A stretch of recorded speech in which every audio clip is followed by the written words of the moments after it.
अस्सलाम वालेकुम everyone, welcome to maths query Javed. This is D3 exercise 8 है, क्वेश्चन नंबर 5 हम कर रहे हैं। इसमें एक ट्रायंगल दिया हुआ है PQRS, जिसमें एक साइड जो है 40 है, एक 41 गिवन है, एक x गिवन है और कहा जा रहा है find the value of x। याद रहे पेपर 1 का क्वेश्चन है और हो सकता है पेपर 2 में भी आ सकता हो, ये कोई टेंशन की बात नहीं। बट हमारे पास हम कोशिश करते हैं कि ज़्यादा से ज़्यादा बच्चों को कहें कि मैनुअली सॉल्व करें, कैलकुलेटर के मोहताज ना रहें। ठीक है, अब यहाँ पर find the value of x का है। अच्छा, ये राइट एंगल ट्रायंगल है। राइट एंगल ट्रायंगल के अंदर पाइथागोरस और ट्रिग्नोमेट्रिक रेशियो दोनों लग सकते हैं। अब दो साइड्स गिवन है, यानी कि पाइथागोरस तो आप सबको याद ही होगा, सी स्क्वायर, हमने बहुत दफ़ा डिटेल में इसको पढ़ा भी है, is equals to A square plus B square.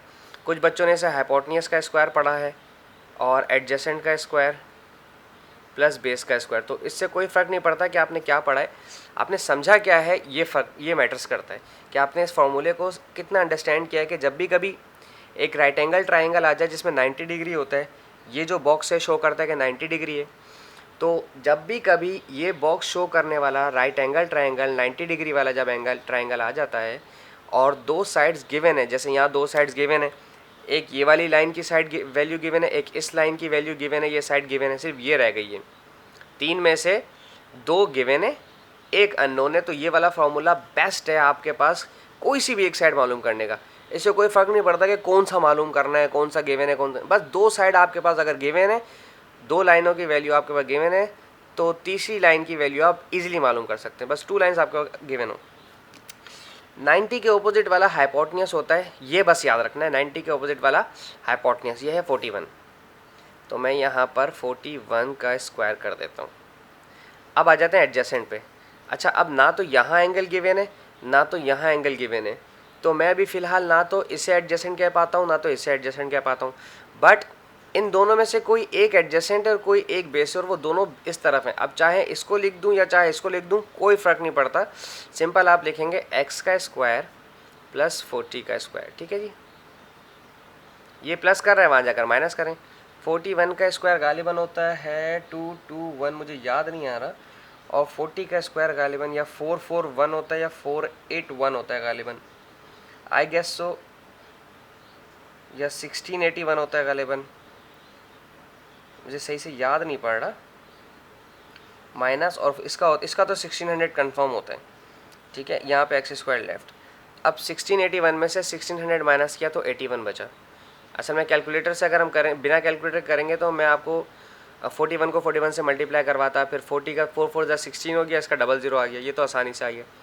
अच्छा, अब हमारे पास आ गया X square is equals to 81।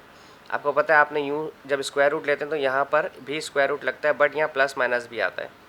ठीक है, तो इधर ये स्क्वायर रूट इस स्क्वायर से कट जाएगा और 81 का स्क्वायर रूट जो होता है वो होता है 9। अब मैं माइनस इसलिए नहीं ले रहा हूँ क्योंकि जो लेंथ होती है कभी माइनस हो नहीं सकती, और इधर इन्होंने सेंटीमीटर में दिया हुआ था आंसर, तो हमें जो है आंसर 9 मिल गया। अच्छा, अब आप परेशान ना होइएगा कि ये 41 था और ये 40 था, तो ये 9 कैसे आ गया, इतना छोटा कैसे आ गया। भाई ये इनके इस सवाल की रिक्वायरमेंट थी, उन्होंने देना चाहे, ऐसा तो कोई मसला नहीं, दे दिया, आप परेशान ना हो। ठीक है, इसका आंसर यही आ रहा है। अच्छा, अब इसका पार्ट बी देखते हैं। पार्ट बी में क्या कह रहा है, साइन PRS, बी दिया हुआ है साइन एंगल PR और S, और PRS में दोबारा से इस शेप को बना रहा हूँ यहाँ पर ताकि मैं आपको समझा सकूँ कि क्या बात है। PQR और S, दिस वॉज 41 थी, हाँ दिस वॉज 40 और दिस इज़ 9, मैंने अभी मालूम कर ली। इन्होंने कहा है PRS, ये वाला एंगल मालूम करने, लेकिन बाहर वाला ऑब्ट्यूज़ है, तो मुझे तो ये वाला पता चल सकता है क्योंकि राइट एंगल ट्रायंगल हो तो मैं वहाँ ट्रिग्नोमेट्रिक रेशो लगा सकता हूँ अपना। मैं एक काम करता हूँ, मैं यहाँ फार्मूला लगाता हूँ, वो फार्मूला आपको शायद याद अब हो चुका हो कि साइन 180 डिग्री माइनस जो है थीटा। ठीक है, तो साइन 180 डिग्री माइनस, इन्होंने मांगा क्या है PRS, मैं इस PRS को माइनस कर देता हूँ, एंगल PRS माइनस करा तो ये बन गया साइन। अब देखें PRS 180 डिग्री में से ये वाला माइनस करूँगा तो ये वाला बच जाएगा, और इसका नाम क्या है PRQ, इसका नाम है PRQ, तो मैं यहाँ लिख दूँगा साइन एंगल PR और Q। अब साइन का फार्मूला होता है PH, यानी कि एडजेसेंट अपॉन हाइपोटेन्यूस। मैं यहाँ दोनों लिख रहा हूँ, ताकि जो बच्चे हैं जिन्हें प्रॉब्लम होती है एडजेसेंट में तो वो इस तरह से कर लें, ठीक है जी। अच्छा, एडजेसेंट कितना है मेरा? एडजेसेंट जो बेस के सामने होता है, ठीक है, ये 90 डिग्री है, 90 डिग्री के सामने तो ये हाइपोटेन्यूस है और ये मेरा बेस है, चूँकि ये रिक्वायरमेंट है, तो ये मेरा परपेंडिकुलर या फिर एडजेसेंट हो गया 9, तो मैं 9/41 लिखूँगा, ठीक है जी। सो दिस इज़ 9/41,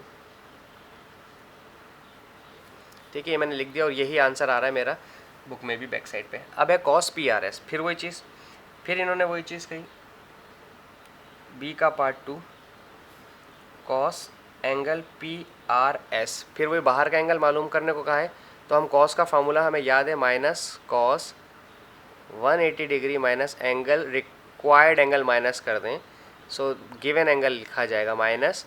अब PRS माइनस हुआ, जब PRS माइनस हुआ तो PRQ बच गया ट्रायंगल के अंदर वाला, मैंने अभी थोड़ी देर पहले साइन वाले में बताया था, PR और Q माइनस तो ऐसे ही रहेगा।